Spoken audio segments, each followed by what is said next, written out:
this process should go very quickly and that most of the points are already negotiated and agreed to.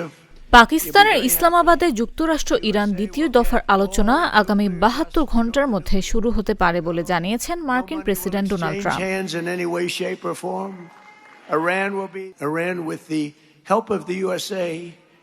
মার্কিন সংবাদ মাধ্যম new York পোস্টের এক প্রতিবেদনে বলা হয়েছে, ইসলামাবাদের সূত্রগুলো তাদের জানিয়েছে আগামী ৩৬ থেকে ৭২ ঘণ্টার মধ্যে দ্বিতীয় দফা আলোচনা শুরু হতে পারে। এ ব্যাপারে ট্রাম্পের কাছে জানতে চাইলে তিনি জবাব দিয়েছেন, সম্ভাবনা আছে।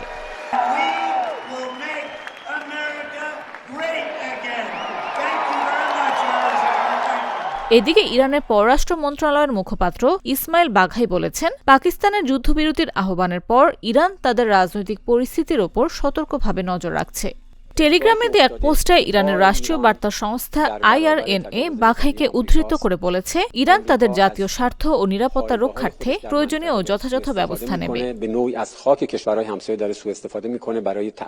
এর আগে মার্কিন প্রেসিডেন্ট ডোনাল্ড ট্রাম্প পাকিস্তানের অনুরোধে যুদ্ধবিরতির সময় বাড়ানোর ঘোষণা দেন। তখন তিনি দাবি করেন, ইরানের সরকার বাজেভাবে বিভক্ত।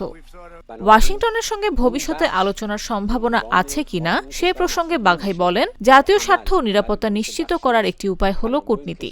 যখনই আমরা মনে করব যে কূটনীতি প্রয়োগের প্রয়োজন আছে এবং তার জন্য যথোপযুক্ত পরিবেশ তৈরি হয়েছে, তখন আমরা পদক্ষেপ নেব। ইউরোপ, এশিয়া, আমেরিকা যেখানে যাই, বিশ্বের ১৪৫টি দেশে আজ ফ্রুটো পাই।